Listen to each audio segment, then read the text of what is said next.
Nasa 20 persons of interest ang iniimbestigahan ng NBI kaugnay sa umano'y kinontrata ni Vice President Sara Duterte para ipapatay si Pangulong Bongbong Marcos.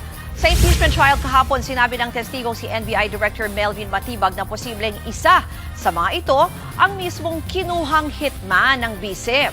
Posible rin daw na mula sa Davao Death Squad o Vice Presidential Security and Protection Group ang sinasabing hitman. Sabi pa ni Matibag, aabuti ng kalahating taon bago nila matapos ang investigasyon dito.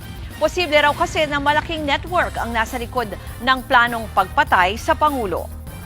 We are narrowing it down already to less than 20 individuals at may mga pangalan na po kami nito.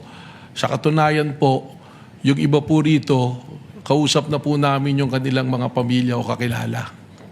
So, ganun po yung proseso. That's why sinabi ko, baka in 3 to 6 months, we can finally identify kung sino yung personalidad na yun. In your Siguro own po opinion, from the scale of 1 to 10, dadudun po tayo ngayon sa 6 to 7 po. 6 to 7 na merong kalalabasan na magtuturong may nakontrata.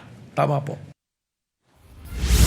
Tinapos na po ng prosekusyon ang pagtalakay sa Article 4 o yung alegasyon ng pagbabanta umano ni VP Sara kay PBBM. Sa pagpapatuloy ng paglilitis sa July 29, Article 1 naman ang pag-uusapan o yung tungkol sa maling paggasa umano ng bise sa confidential funds. Pinasampina na ang dalawang dating branch managers ng Land Bank na sina Violeta Constantino at Nenita Camposano.